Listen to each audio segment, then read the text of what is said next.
നമസ്കാരം.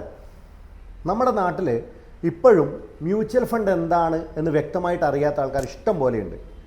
അതിൽ തന്നെ നമുക്ക് വീഡിയോസൊക്കെ കണ്ട ശേഷം വരുന്ന കമൻറ്റുകളായാലും പേഴ്സണലി വരുന്ന ഒരുപാട് മെസ്സേജുകളായാലും ഒക്കെ തന്നെ മ്യൂച്വൽ ഫണ്ടിനെ പറ്റിയിട്ട് വളരെ ലളിതമായിട്ട് പറഞ്ഞുതരാൻ പറ്റുമോ എന്ന് ചോദിക്കുന്ന ആൾക്കാരുണ്ട്.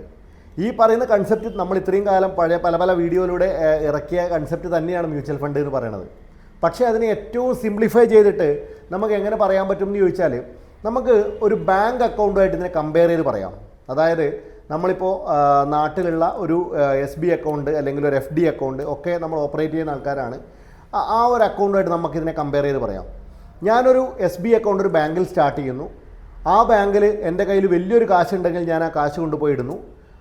അല്ലെങ്കിൽ എൻ്റെ കയ്യിൽ കുറേശ്ശെ കാശ് വരുന്ന സമയത്ത് ഞാനൊരു എല്ലാ മാസവും ഒരു നിശ്ചിത പൈസ ആ ബാങ്കിൽ കൊണ്ടുപോയി ഇടുന്നു. ആവശ്യം എന്താണെന്ന് ചോദിക്കുകയാണെങ്കിൽ എനിക്ക് ആവശ്യമുള്ളപ്പോൾ കാശ് കിട്ടണം, ചെറിയൊരു വരുമാനം അതിലൂടെ ഞാൻ ഉണ്ടാക്കുന്നുണ്ടാവും. ഇതാണ് ബാങ്ക് അക്കൗണ്ട് എന്ന് പറയുന്നത്. FD ആണെങ്കിൽ അത് കുറച്ചുകൂടി വലിയൊരു വരുമാനം എന്ന് പറയാം. അത്ര തന്നെ നമുക്ക് ആ ബാങ്ക് അക്കൗണ്ടിനെ പറ്റി പറയാനുള്ളത്. ഇനി നമ്മളിത് മ്യൂച്വൽ ഫണ്ടിലേക്ക് വരുന്നു.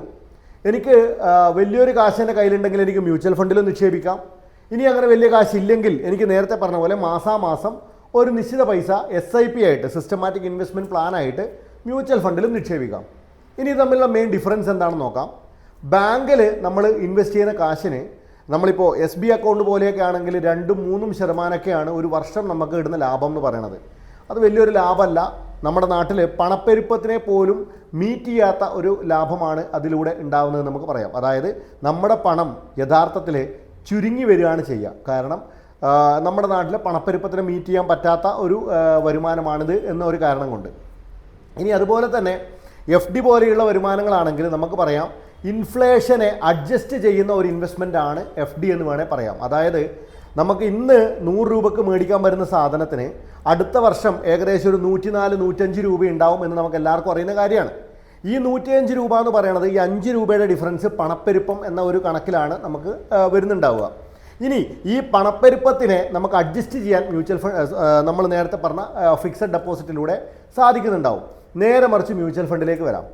മ്യൂച്വൽ ഫണ്ട് ആണെങ്കിലും നമ്മൾ വിപണിയിലാണ് ഇൻവെസ്റ്റ് ചെയ്യുന്നുണ്ടാവുക. നമ്മുടെ തീരുമാനം ഏതാണോ ആ തീരുമാനത്തിനനുസരിച്ച് മാത്രമേ നമ്മുടെ ഫണ്ട് ഇൻവെസ്റ്റ് ചെയ്യുന്നുണ്ടാവുള്ളൂ. എന്നാൽ പോലും നമുക്ക് അതിനെപ്പറ്റി ഒന്ന് പറഞ്ഞാൽ വിപണിയിലെ ലാഭനഷ്ടങ്ങൾക്ക് വിധേയമാണ് എന്നൊക്കെ ഉള്ളത് എന്നൊക്കെ ശരിയാണെങ്കിൽ പോലും കുറേ കാലം നമ്മൾ കാത്തിരിക്കാൻ തയ്യാറാണെങ്കിൽ വിപണി എപ്പോഴും ലാഭം മാത്രം കൊടുത്ത ചരിത്രം മാത്രമേ നമുക്കുള്ളൂ.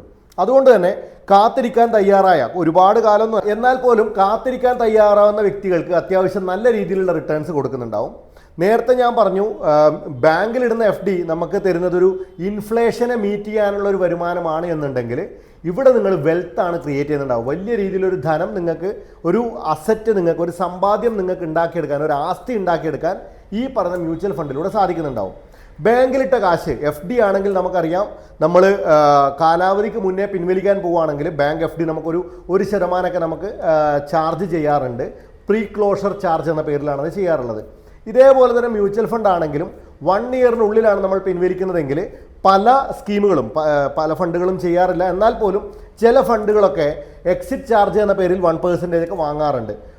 പക്ഷേ അവിടെ ഒരു ചെറിയൊരു മാറ്റം എന്ന് പറഞ്ഞാൽ ബാങ്കിലിടുമ്പോൾ ടോട്ടൽ എമൗണ്ടിൽ 1% ആണ് കുറയുന്നതെങ്കിൽ ഇവിടെ പിൻവലിക്കുന്ന എമൗണ്ടിൽ മാത്രം 1% എന്ന രീതിയിൽ നമുക്ക് പറയാം.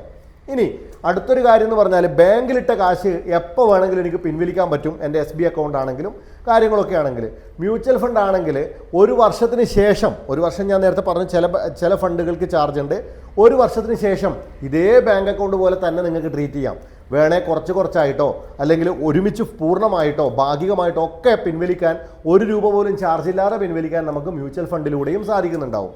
ഇനി ബാങ്കിൽ നമ്മൾ വരുമാനത്തിൻ്റെ കാര്യം നോക്കുകയാണെങ്കിൽ അവിടെ ടാക്സിൻ്റെ കാര്യത്തിൽ നമുക്ക് പറയുമ്പോൾ നമ്മുടെ ടാക്സ് സ്ലാബിന് മുകളിലേക്ക് നമ്മുടെ വരുമാനം ഉണ്ടെങ്കിൽ നമ്മൾ നിലവിലുള്ള ടാക്സ് സ്ലാബ് ഏതാണോ അത് കൊടുക്കേണ്ടി വരും. മ്യൂച്വൽ ഫണ്ടിലാണെങ്കിൽ ഇക്വിറ്റി ഫണ്ടുകളൊക്കെ ആണെങ്കിൽ 1,25,000 രൂപ വരെ നമുക്ക് ലോങ് ടേം ക്യാപിറ്റൽ ഗെയിൻ, ഒരു വർഷത്തിന് മുകളിൽ ഇൻവെസ്റ്റ് ചെയ്തിട്ടുണ്ടെങ്കിൽ ലോങ് ടേം ക്യാപിറ്റൽ ഗെയിൻ എന്ന പേരിൽ നമുക്ക് ടാക്സ് 1.25 ലക്ഷം രൂപ വരെ എക്സംഷൻ കിട്ടാറുണ്ട്.